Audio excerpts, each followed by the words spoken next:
I'm Dr Pixie McKenna. I'm a practicing GP and a media medic, but I guess my most important job is I'm a mother. I'm going to talk a little bit about weaning.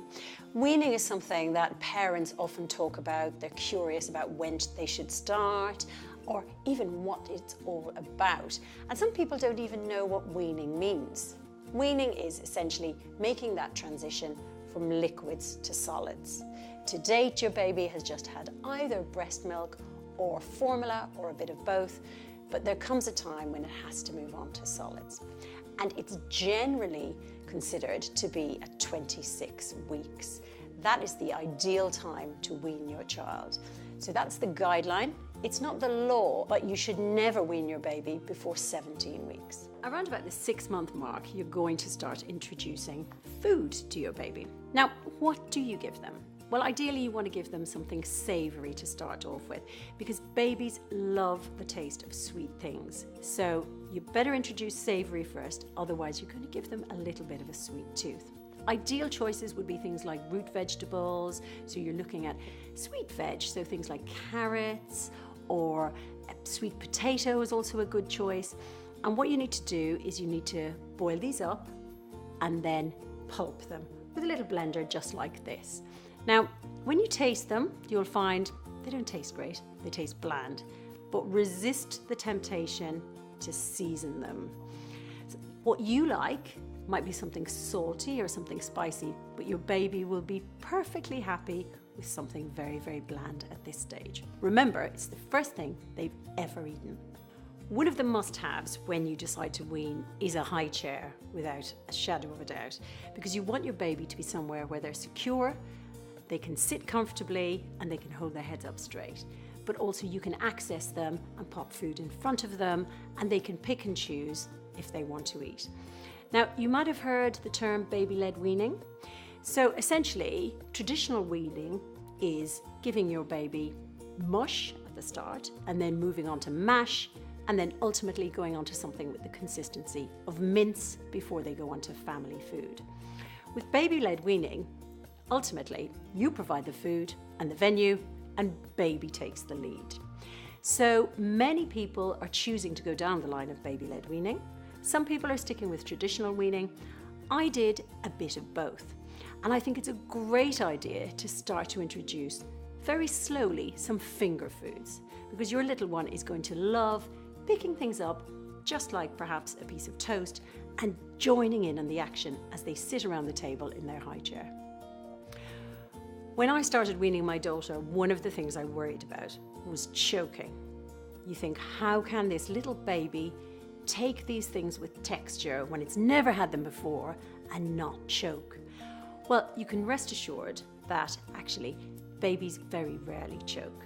If you give them the food and make the consistency and texture different in phases, they will be absolutely fine. So I think what is very important is to focus on the things that you shouldn't do rather than get bogged down with the nitty-gritty of what everybody else is doing. And one of the things you should never do is add salt to the food that you're giving your baby. That's very important when you're making your purees, but it's also very important if you're using some family food and you're popping it in here and you're pulping it up, make sure that's not loaded with salt. Because your little one can only tolerate about 1 gram of salt a day. And as adults, we can tolerate 6 grams. And we're already getting about 80% of that from processed food. So be really careful when you're doing that. The other thing that you shouldn't add is sugar.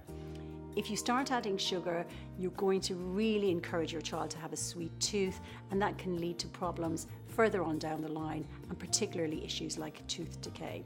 For children under the age of 2, you should always give them full fat products. They need the fat for energy and they also need it for certain nutrients and vitamins.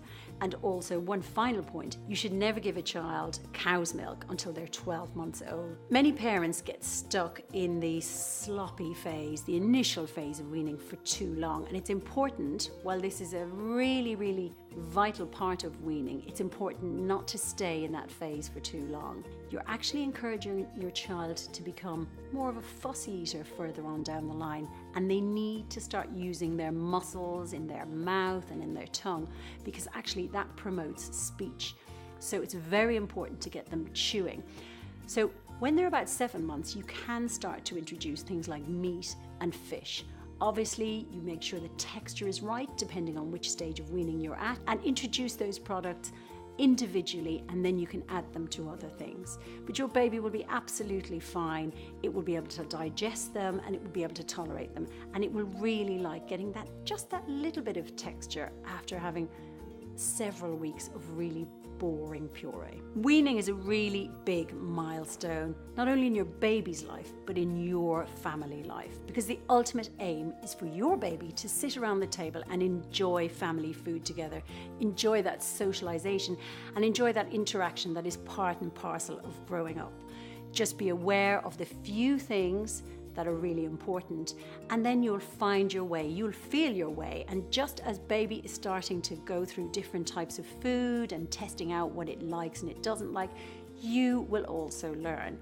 So remember, this is a process. You will get to the end of it, and do along the way take some pictures, because it goes so quickly that you really want to have some of those memories.